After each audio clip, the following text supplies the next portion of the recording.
ठीक है, तो शुरू करते हैं अपना अगला टॉपिक।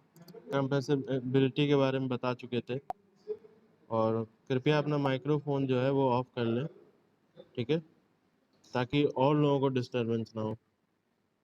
चलिए, तो शुरू करते हैं।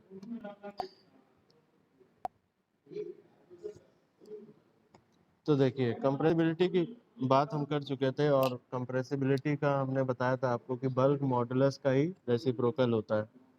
1 अपॉन बल्क मॉडुलस को ही हम कहते हैं कंप्रेसिबिलिटी, ठीक है। अब हम बात करेंगे कंटिन्यूटी इक्वेशन की, और ये बहुत ही इंपॉर्टेंट चीज़ है। आगे जो जितने भी कंसेप्ट्स आएंगे, इस चीज़ को समझना बहुत ही ज़्यादा इंपॉर्टेंट है, कंटिन्यूटी इक्वेशन को, ठीक है। कंटिन्यूटी इक्वेशन, ठीक है, इसको समझते हैं। तो कंटिन्यूटी इक्वेशन, जैसा कि नाम आपको देखने में नज़र आ रहा है, कंटिन्यूटी की बात हो रही है। किस चीज़ की कंटिन्यूटी? कंटिन्यूटी है फ्लो की। कहीं से भी जब लिक्विड फ्लो करता है ना, उसकी कंटिन्यूटी बनी रहने के लिए एक इक्वेशन को सेटिस्फाई करना ज़रूरी है। वो इक्वेशन है कंटिन्यूटी इक्वेशन। कहने का मतलब है, ए से बी, ये ए पॉइंट है और ये बी पॉइंट है।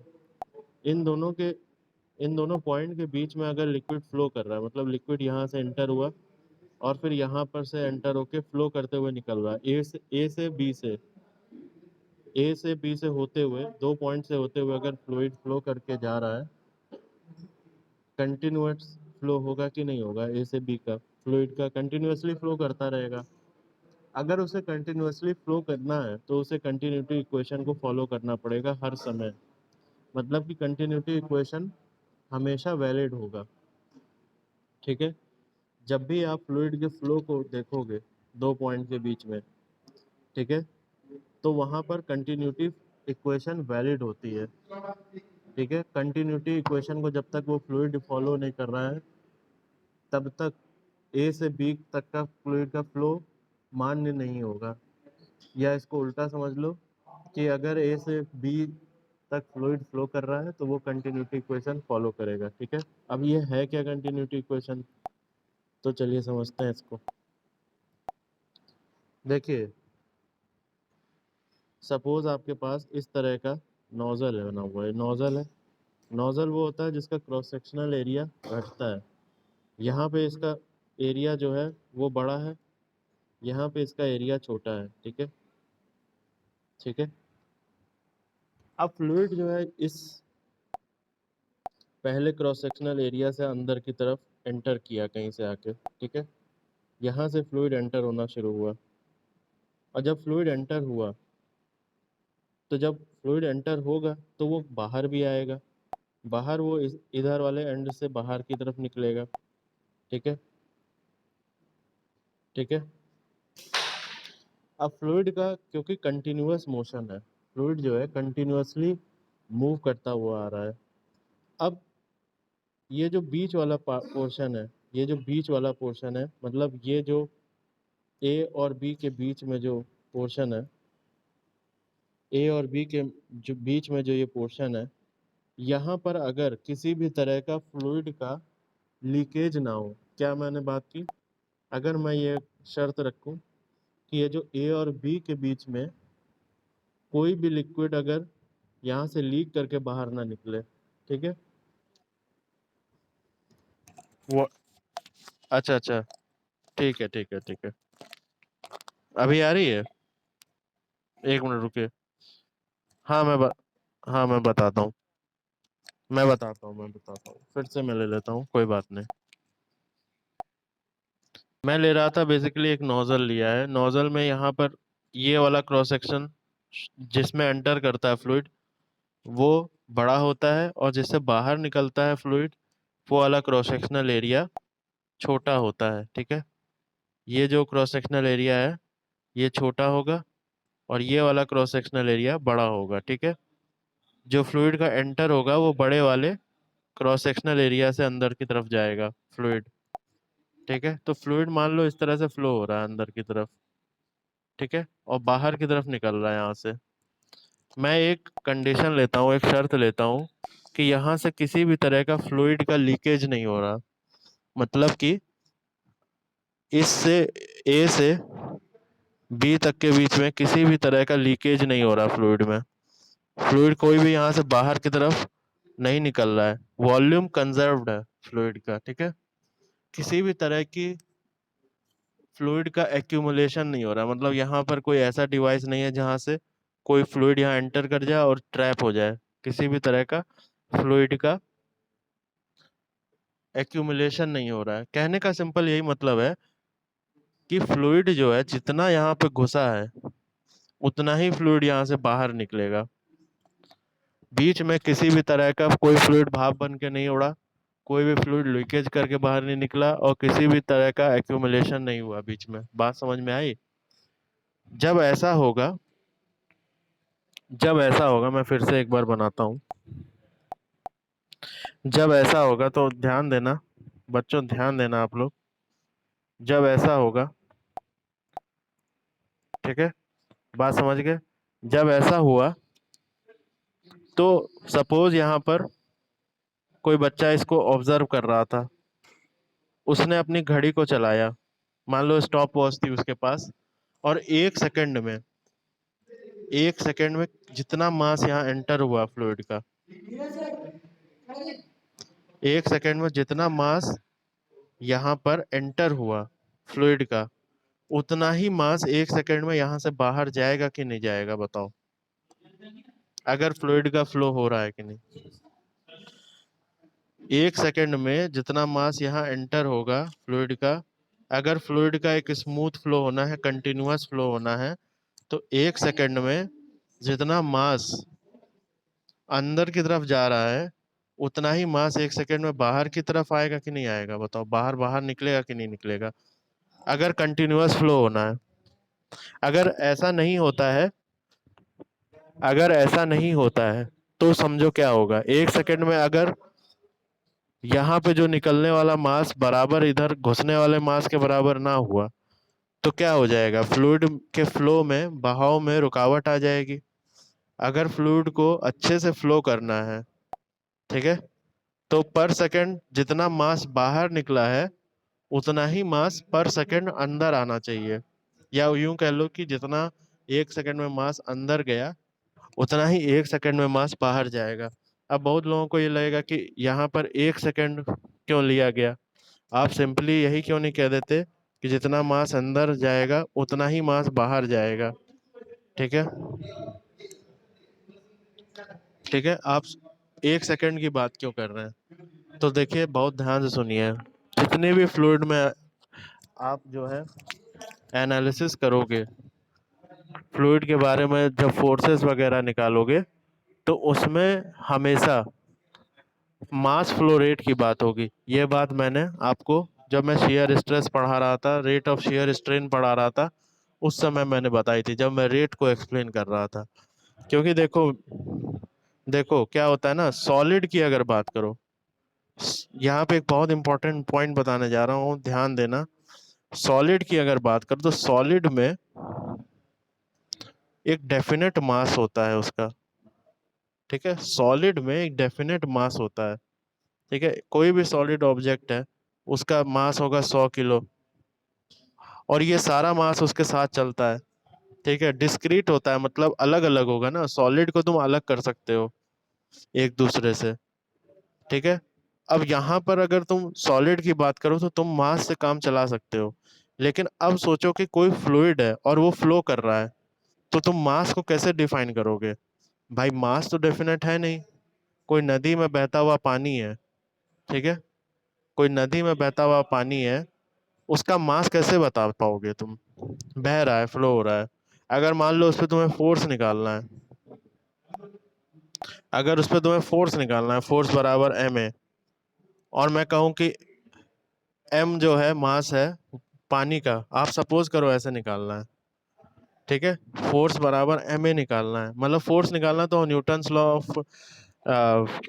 लॉ के अकॉर्डिंग, फर्स्ट लॉ के अकॉर्डिंग क्या होता है, फोर्स बराबर एम ए होता है, ठीक है, ये हम सभी को पता है। सेकंड लॉ होता है, rate of change of momentum से निकलता है, ठीक है। न्यूटन सेकंड लॉ के अकॉर्डिंग क्या होता है, फोर्स बराबर एम ए होता है। ठीक है, तो मुझे ये बताओ, अगर कोई पानी है, पानी का स्ट्रीम है, नदी वगैरह है, उसमें तुम मास कैसे डिफाइन करोगे? मास तो डिफाइन ही नहीं कर पाओगे भाई, कितना तो पानी बहता जा रहा है, बह बह के आ रहा है, ठीक है। तो ये तो फिक्स होगा नहीं, क्योंकि ये सॉलिड नहीं है, जरा बात समझो। ये तो फिक्स होगा नहीं, क्योंकि ये सॉलिड नहीं है। तो हम क्या करें, जो क्वांटिटी फिक्स हो। तो मेरे बात ध्यान रखना बेटा, 1 सेकंड में जितना मास फ्लो कर जाए, 1 सेकंड में जितना मास फ्लो कर जाए, 1 सेकंड में देख लो कितना मास निकल गया पानी का, बस वही क्या हो जाएगा, मास फ्लो रेट। तो उस तरह से तुम मास को डिफाइन करते हो किसी भी बहते हुए फ्लूइड का और किसी भी बहते हुए लिक्विड का। भाई बहते हुए लिक्विड या बहते हुए गैस का मतलब क्या हुआ, कि गैस का फ्लो हो रहा है, लिक्विड का फ्लो हो रहा है, इसका मतलब फ्लूइड मोशन में है, गैस मोशन में है, गैस चल रही है, फ्लूइड चल रहा है। अगर कोई बॉडी चलता है, बॉडी देखो चल रहा है, ठीक है, बॉडी चल रहा है, तो उसका मास एम पर सेकेंड डिफाइन करना बेवकूफ़ी है।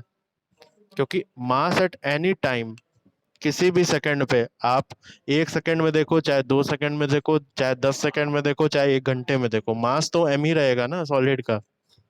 बात समझ में आ रही है? मास तो बदलने वाला नहीं। ठीक है, क्लासिकल क्लासिकल फिजिक्स की बात कर रहा हूँ। क्वांटम फिजिक्स में यही चीज़ बदल जाती है कि जब लाइट स्पीड से बढ़ने लगता है ऑब्जेक्ट, तो उसका मास भी चेंज होने लगता है। मैं उसकी बात नहीं कर रहा, मैं बात कर रहा हूँ क्लासिकल फिजिक्स की। तो क्लासिकल फिजिक्स की अगर तुम बात करोगे, तो किसी भी पल देखोगे, किसी भी समय देखोगे, बूढ़े भी हो जाओगे, मास उसका एम ही होगा। लेकिन फ्लूइड में ऐसे डिफाइन नहीं करते मास को। याद रखना, फ्लूइड में हमेशा मास फ्लो रेट डिफाइन होता है, मतलब एम अपॉन टी, यानी कि पर सेकेंड मास कितना फ्लो हो गया फ्लूइड का, वही डिफाइन करता है मास फ्लो रेट। बात समझ में आई?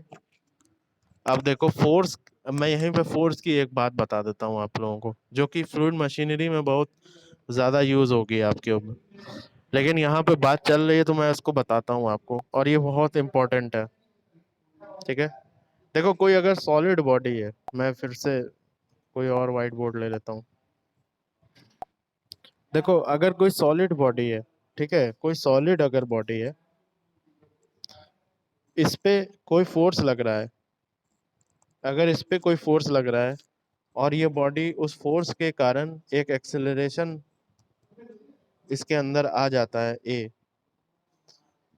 तो अगर मैं कहूँ कि इस पे क्या फोर्स लग रहा होगा, तो तुरंत आप लोग कह दोगे एफ बराबर एम ए। भाई ये न्यूटन सेकंड लॉ होता है। न्यूटन सेकंड लॉ क्या होता है? न्यूटन सेकंड लॉ होता है, force is directly proportional to rate of change of momentum. क्या होता है? Rate of change of momentum. Momentum होता है M into V, rate of change of momentum. ठीक है, rate of change of momentum होता है। अब देखो, ये न्यूटन सेकंड लॉ है, ये न्यूटन सेकंड लॉ है, समझ रहे हो बात? ये न्यूटन सेकंड लॉ है। अब ये सेकंड सेकंड लॉ से ये कैसे आ गया, एम ए बराबर कैसे आ गया? 1 मिनट रुकिएगा, थोड़ी डेप्थ की चीजें बता रहा हूँ, लेकिन इसको समझिए, आपके कंसेप्ट्स के लिए ये इम्पोर्टेंट है। तो ये है आपका basically Newton second law. Newton second law क्या है? न्यूटन सेकंड लॉ क्या होता है? Force is directly proportional to rate of change of momentum होता है। Rate of change of momentum, यानी कि रेट क्या हो गया, D T, D M V by D T. बात समझ रहे हो? Rate of change of momentum होता है, ये होता है आपका न्यूटन सेकंड लॉ। अब देखो कोई भी संख्या हो ना, मैथ्स में ये पढ़ा होगा, कोई भी हो, ठीक है, इसका डिफरेंशिएशन कैसे करते हैं? मान लो कि डी एक्स है, ठीक है, और ये ए बी है, या यहाँ पे डी टी ले लेते हैं, ठीक है, यहाँ पे हम ले लेते हैं डी टी। अगर इस तरह से है, ठीक है, तो हम इसको कैसे निकालते? तो एक फॉर्मूला होता है, हम कहते हैं partial differentiation of A with respect to T, B को कांस्टेंट मान के, प्लस, देखो यहाँ से फिर बताते हैं, मैथ में पढ़ा होगा कि अगर कोई भी चीज़ है, अगर इस तरह से लिखी जा रही है, दो क्वांटिटी है, तो इसको कैसे आप मैथ में फॉर्मूले से तोड़ते हो? ठीक है, इसमें क्या करोगे, पहले बी को कांस्टेंट मानोगे और ए का कर दोगे पार्शियल डिफरेंशिएशन टाइम के रिस्पेक्ट में, या नीचे कुछ भी हो, वाई हो, यहाँ वाई ले लो, अच्छा नहीं तो कहोगे कि वही है, मान लो डी वाई ले लो। ठीक है, तो D A by del Y into B plus, अब उसके बाद क्या करोगे, बी को कांस्टेंट माना था, अब ए को कांस्टेंट मानोगे। अब ए को कांस्टेंट मान के बी वाले फंक्शन का पार्शियल डिफरेंशिएशन कर दोगे। यही फॉर्मूला होता है कि नहीं होता है? यही फॉर्मूला होता है। फिर से बता देता हूँ जल्दी से। अगर दो फंक्शन है, इसका डिफरेंशिएशन तुम्हें करना है, तो पहले हम क्या करेंगे, b को कांस्टेंट मानते हुए a का पार्शियल डिफरेंशिएशन करेंगे। ठीक है, b को कांस्टेंट मानते हुए a का करेंगे पार्शियल डिफरेंशिएशन, उसके बाद a को कांस्टेंट मानते हुए हम करेंगे b का पार्शियल डिफरेंशिएशन। बात समझ गए? अब सेम बिल्कुल ऐसे ही rate of change of momentum था, rate of change of momentum देखो क्या है, ये है कि नहीं है? ठीक है, तो सेम बिल्कुल वेलोसिटी को कांस्टेंट मानते हुए हम करेंगे partial differentiation of m, partial differentiation of m। ठीक है, तो देखो यहाँ पे क्या आ जाएगा, del m by del T into V plus क्या हो जाएगा, del V by del T into M. बताओ, बिल्कुल सही है, यहाँ तक सही है, यहाँ तक समझ में आया? ठीक है, अब जरा देखो सॉलिड के केस में, ये तो है जनरल बात, मतलब ये हर किसी के लिए लागू होती है, चाहे लिक्विड हो चाहे, न्यूटन तो इतना ही बता के गए थे कि rate of change of momentum बराबर फोर्स होता है, डायरेक्टली प्रोपोर्शनल होता है फोर्स के। ठीक है, अब देखो किसी सॉलिड के लिए, किसी सॉलिड के लिए ध्यान देना बच्चे, किसी सॉलिड के लिए ये जीरो हो जाएगा। क्यों जीरो हो जाएगा? क्योंकि ये देखो ध्यान दो, ये क्या लिखा हुआ है, change in mass per unit change in time.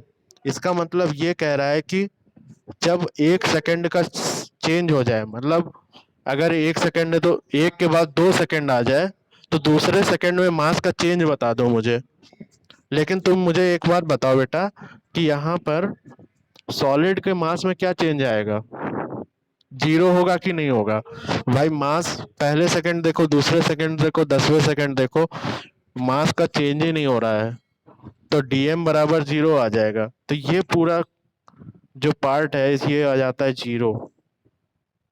समझ गए? ये पूरा आ जाता है जीरो, और इसीलिए हम सॉलिड में न्यूटन्स लॉ, जो सेकंड लॉ है, उसको चेंज करके यहाँ रख देते हैं।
चलिए, कुछ नेटवर्क इशू हो गया था, इस वजह से कट गया, तो आप लोग बने हुए हो, ठीक है।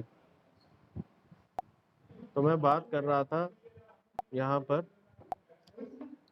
मैं यहाँ पे क्या बात कर रहा था, मैं बात कर रहा था न्यूटन्स लॉ ऑफ मोशन की, सेकंड लॉ ऑफ मोशन। तो यहाँ पे हमने देखा कि del M by del T तो जीरो है सॉलिड के लिए, del M by del T तो जीरो है सॉलिड के लिए, इसीलिए यहाँ फोर्स क्या आ जाता है मेरे ख्याल, फोर्स आ जाता है m into del V by del T, और मुझे पता है del V by del T क्या होता है, a होता है। इसीलिए अच्छा सॉरी, अभी आ रही है क्लियर? अभी क्लियर है? ठीक है ठीक है। तो हमें पता है यहाँ पे del V by del T क्या हो जाता है,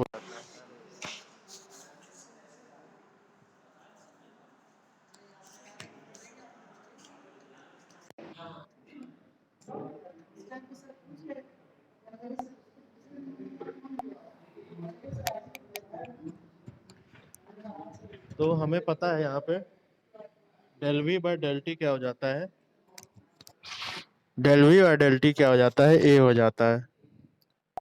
ठीक है, इसीलिए हम क्या करते हैं, हम कहते हैं कि किसी सॉलिड के लिए फोर्स क्या आ जाएगा, एम इंटू ए। ठीक है, किसी भी सॉलिड के लिए फोर्स क्या हो जाएगा, एम इंटू ए हो जाएगा। ठीक है, लेकिन अब देखो फ्लूइड के लिए, तो फ्लूइड के लिए जो होता है एम डिफाइंड नहीं होता। आवाज आ रही है कि नहीं? आवाज आ रही है?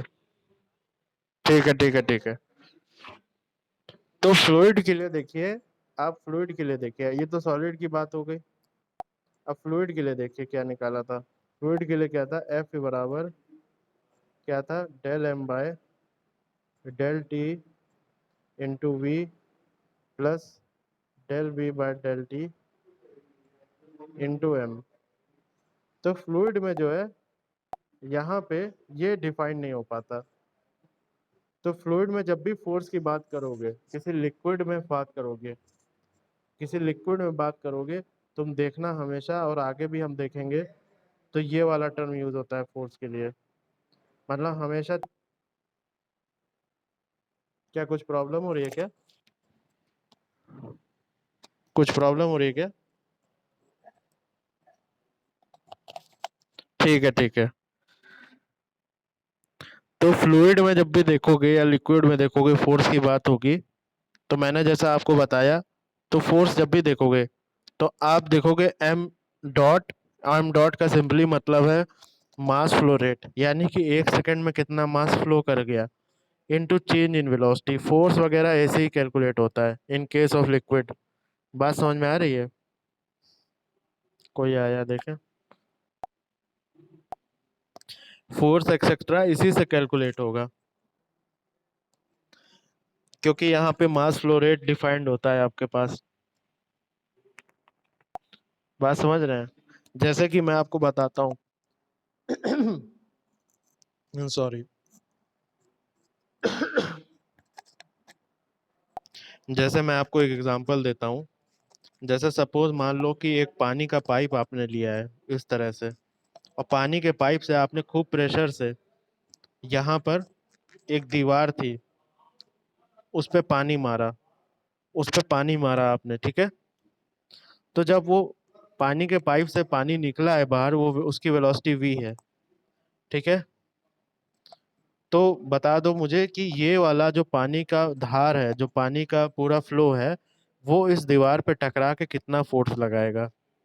तो सिंपली वो फोर्स की वैल्यू होती है F is equal to mass flow rate into change in velocity. अगर चेंज इन वेलोसिटी की बात करोगे, ठीक है, तो फाइनल माइनस इनिशियल वेलोसिटी आएगी। फाइनल, अगर चेंज इन वेलोसिटी की बात करोगे, तो फाइनल माइनस इनिशियल वेलोसिटी, तो फाइनल वेलोसिटी क्या होगी दोस्त, फाइनल वेलोसिटी जीरो होगी, क्योंकि ये जो जाएगा एक्स डायरेक्शन में दीवार पे रुक के, इसकी वेलोसिटी एक्स डायरेक्शन में जीरो हो जाएगी, क्योंकि फ्लो ही नहीं कर पाएगा। और जो इनिशियल वेलोसिटी थी वो वही थी। तो दीवार पे जो ये स्ट्रीम लगाएगा फोर्स, वो हो जाएगी एम डॉट वी माइनस में। माइनस का कहने का मतलब है कि वेलोसिटी के उल्टा। तो फोर्स हम सभी को पता है कि डायरेक्शन किस कैसे आ जाएगी, ऐसे आ जाएगी।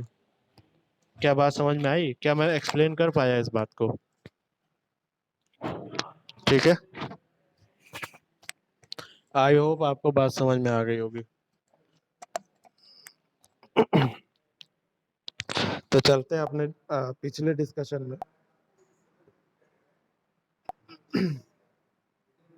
इस बात को अच्छे से याद रखेंगे, इस बात को अच्छे से याद रखेंगे, ठीक है। हालांकि ये मैं फिर से बताऊंगा, लेकिन मैं इसीलिए कह रहा हूँ क्योंकि देखो जितनी बार आपका रिवाइज होगा उतनी बार आपको अच्छे से ये बात बैठती जाएगी दिमाग में, ठीक है। ये सब फ्लूइड मशीनरी में आपको यूनिट 4 यूनिट 5 में यही सब यूज होने वाला है, ठीक है। तो कंटिन्यूटी इक्वेशन में चलते हैं। और मैंने कहा था कि ये एक नोजल सा ऐसा बना हुआ है, ठीक है। ये हो गया ए, ये हो गया बी, ठीक है।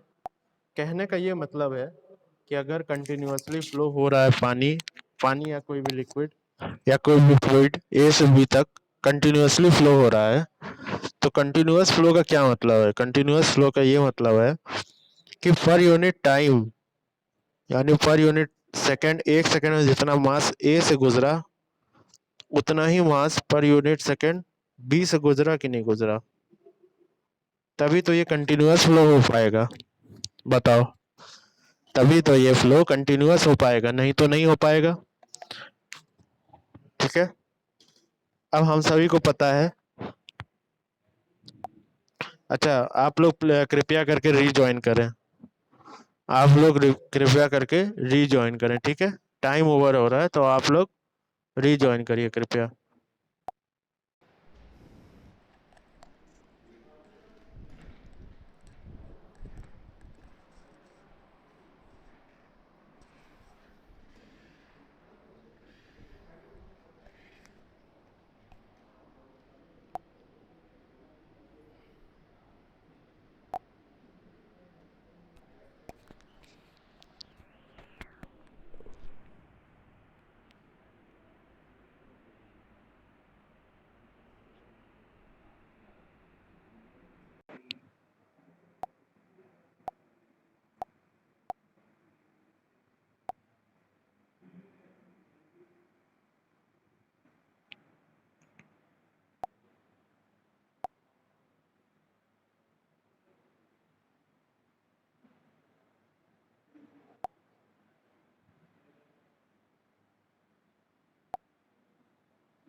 चलिए बात कर रहे थे यहाँ पे कंटिन्यूटी इक्वेशन की।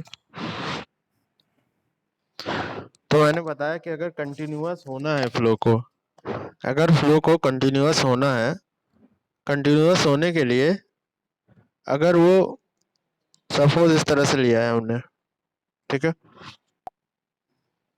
अगर मैं इसको ए कहता हूँ और इसको बी कहता हूँ, तो जितना पर सेकंड मास ए से निकला उतना ही पर सेकंड मास बी से निकलेगा कि नहीं निकलेगा? बताओ, ये बात सही है, ठीक है। अब ध्यान देना एक बात कि मास इज इक्वल टू क्या होता है? Density. Density is equal to mass by volume होता है कि नहीं? ध्यान देना, density is equal to mass by volume होता है कि नहीं? हम सबको पता है density is equal to mass by volume. इसका मतलब मास इज इक्वल टू क्या हो जाएगा? Density into volume. इसका मतलब मास इज इक्वल टू क्या हो जाएगा? Density into volume. बात समझ गए? तो यहाँ पे मैं ऐसा भी लिख सकता हूँ, यहाँ पे मैं ऐसा भी लिख सकता हूँ, density of A into volume of A upon T बराबर density of B into volume of, ये वॉल्यूम है, वी ए और वी वी वॉल्यूम है, क्योंकि मैंने मास को डेंसिटी और वॉल्यूम के फॉर्मूले से रिप्लेस किया है। ये याद रखना, वेलोसिटी मत समझ लेना। बोलो, ये होगा कि नहीं होगा? ये होगा। ये बात समझ गए? मास को सिंपली मैंने कहा डेंसिटी बराबर मास बाय वॉल्यूम होता है, तो मास बराबर क्या हो जाएगा? डेंसिटी इनटू वॉल्यूम हो जाएगा। बात समझ पा रहे हैं आप? आई होप बात समझ पा रहे होंगे। ठीक है, जब इतना हो गया तो एक चीज ध्यान देना, एक चीज ध्यान देना, एक चीज ध्यान देना आप लोग। वॉल्यूम ऑफ ए क्या होगा? देखो ये हो रहा था, वॉल्यूम ऑफ ए क्या होगा? वॉल्यूम ऑफ ए क्या होगा? एक सेकंड में, एक सेकंड में सपोज ये पानी अंदर घुसा और यहाँ तक ट्रेवल कर गया अंदर, मतलब इतना ये जो वॉल्यूम कवर किया वो एक सेकंड में किया है। पानी कुछ भरा होगा ना एक सेकंड में, कुछ इस नोजल को फिल किया होगा पानी ने। बात समझ रहे हो? इस नोजल को एक सेकंड में पानी ने फिल किया होगा। ठीक है, तो एक सेकंड में, और ये जो दूरी होगी वो बहुत कम होगी एक सेकंड में। ठीक है, तो इसको टेपर ना मानते हुए इसको सीधा भी माना जा सकता है, मतलब सिलेंडर माना जा सकता है। ठीक है, एक बहुत ही छोटे समय के लिए, बहुत ही छोटे समय के लिए मुझे ये बताओ कि वॉल्यूम क्या होगा अगर मैं इसको, इस पूरे एरिया को, ये जो पूरा क्रॉस सेक्शनल एरिया है, ये पूरा क्रॉस सेक्शनल एरिया है जो अभी आपको दिखेगा क्रॉस सेक्शनल एरिया, ये जो येलो से मैं बना रहा हूँ, ये पूरा क्रॉस सेक्शनल एरिया बहुत अच्छे, ये जो मनीष ने बता दिया आंसर, ये जो पूरा क्रॉस सेक्शनल एरिया है उसको ए मान लूँ। ठीक है, इसको मैं ए मान लूँ, और ये दूरी जो है,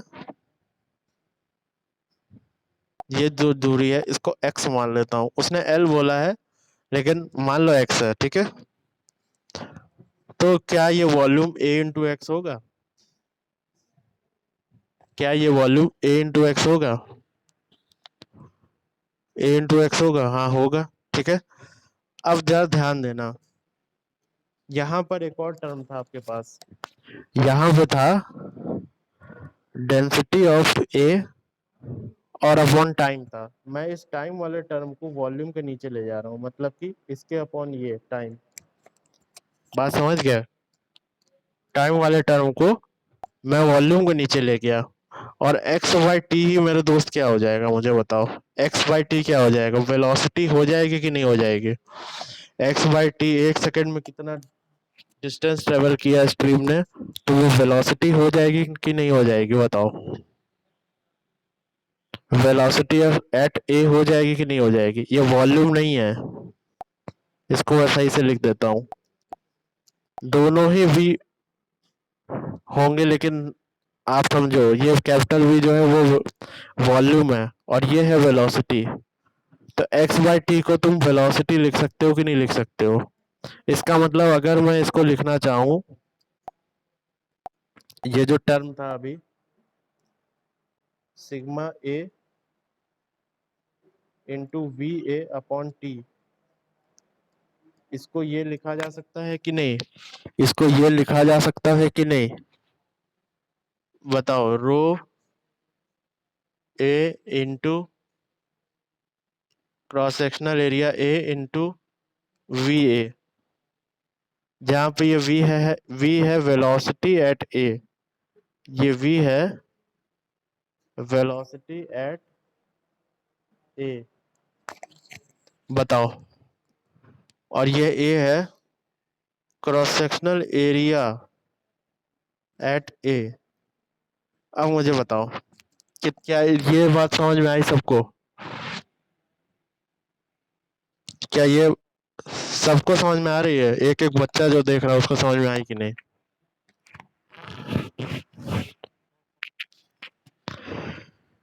ठीक है, तो अब देखो उसी तरह देखो, यहाँ पे बात करोगे तो एम डॉट ए को मैं ये भी लिख सकता हूँ। एम डॉट ए को इसका मतलब मैं क्या लिख सकता हूँ बताओ? एम डॉट ए को लिख सकता हूँ रो ए इंटू ए मतलब ए मतलब कि cross sectional area eight point A, ठीक है, ये ए का यही मतलब है नीचे, ठीक है, इंटू वी ए यानी कि वेलोसिटी एट ए बराबर, उसी तरह सारे टर्म्स यहाँ बी के हो जाएंगे कि नहीं हो जाएंगे, rho B into cross sectional area at B into velocity at B. मुझे बताओ बात समझ में आ रही है कि नहीं?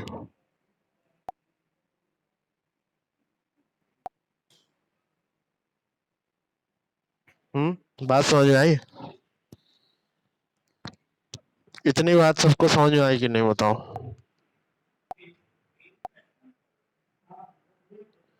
कौन बोल रहा है मुझे? मनीष को तो समझ में आ ही रही है, और सारे लोगों की आवाज आनी चाहिए, क्योंकि सिर्फ वही नहीं है क्लास में।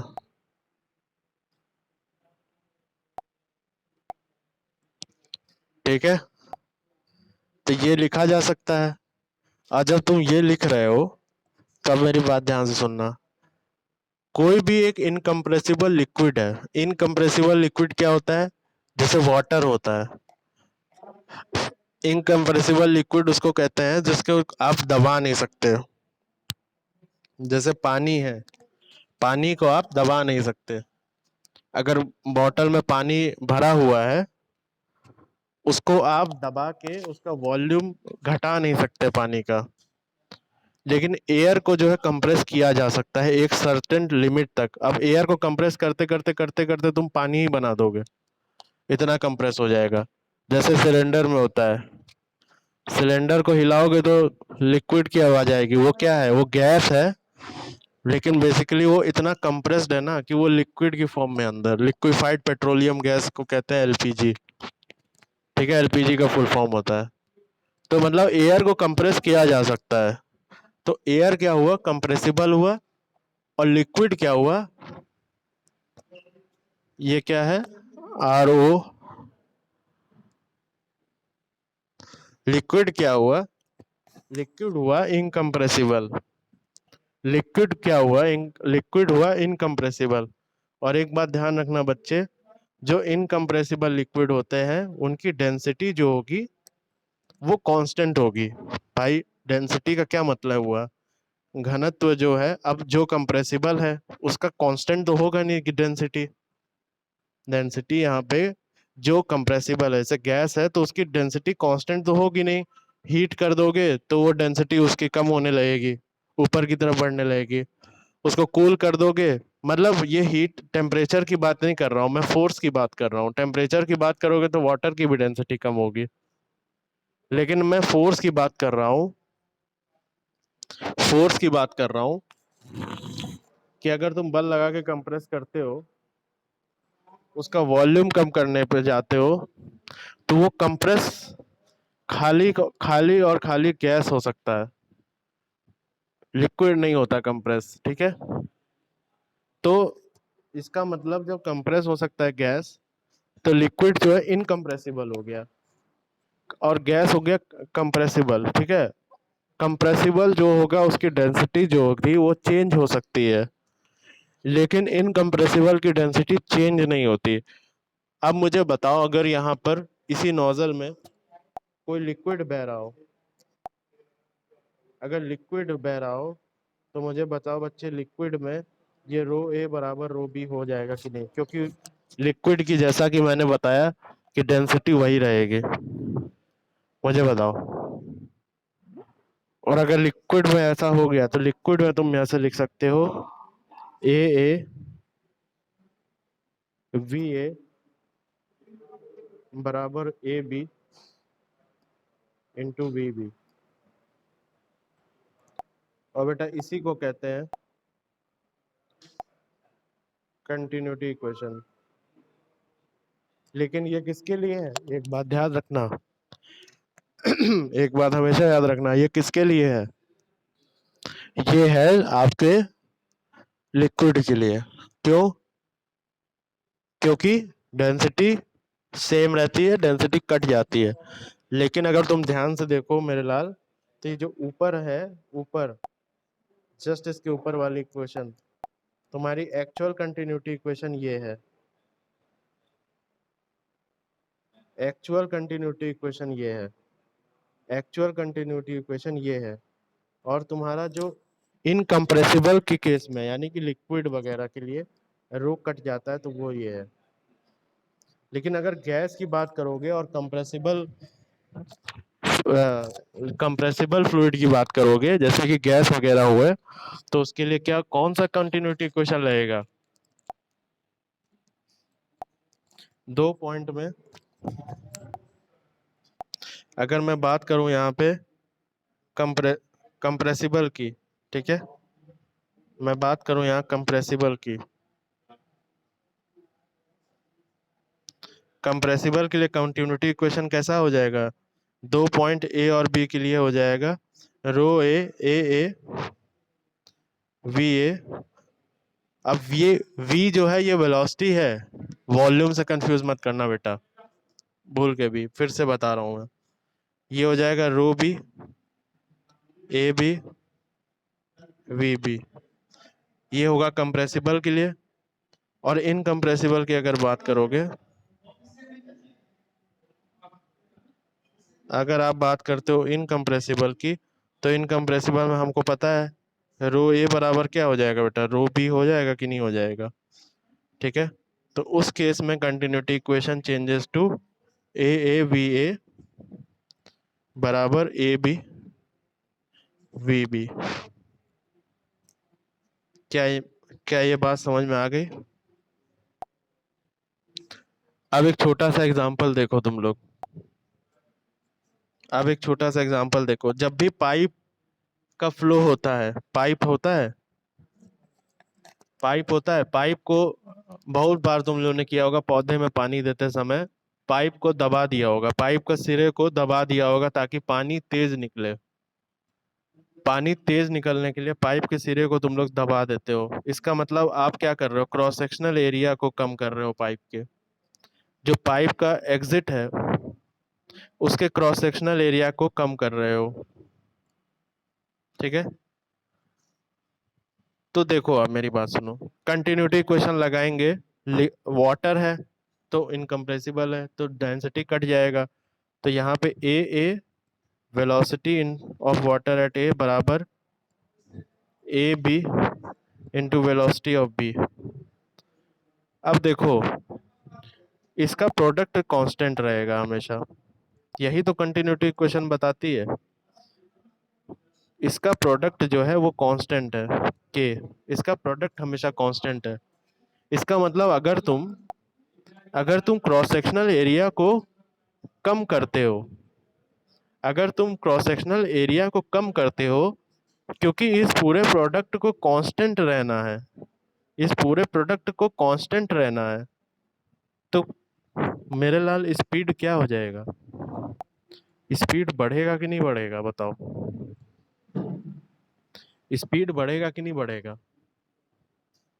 ये मैंने कांस्टेंट वाला फंडा पहले भी बताया था आपको।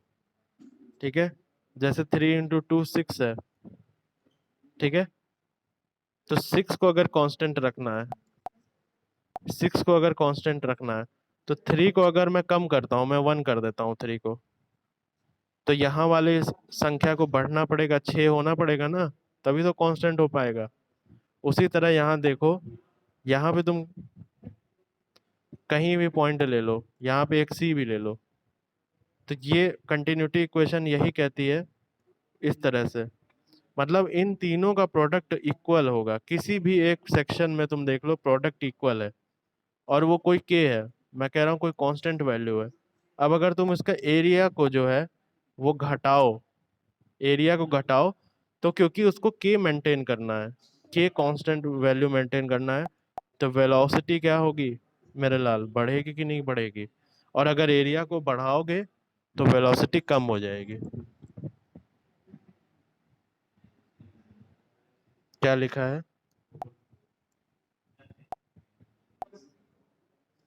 If A is greater than B B, then VB is greater than AA।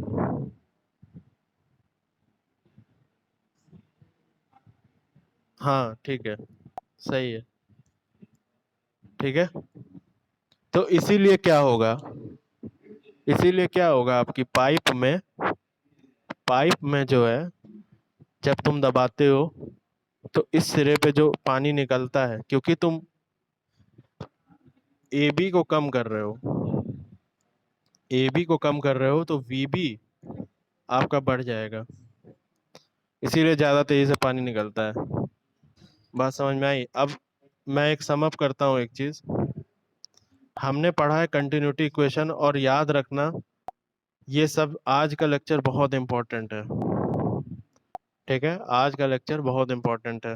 तो हमने दो पॉइंट के बीच में जब कंटिन्यूटी इक्वेशन की बात करते हैं तो डेंसिटी इनटू उस क्रॉस सेक्शनल एरिया वेलोसिटी का प्रोडक्ट जो होता है वो कांस्टेंट होता है। समझ गए? यही होता है तुम्हारा कंटिन्यूटी इक्वेशन। और अगर इनकम्प्रेसिबल है तो ये कट के ए ए वी ए बराबर ए बी वी बी आ जाता है, ठीक है। अब अपने प्रश्न आप पूछ सकते हैं, अभी है 2-3 मिनट।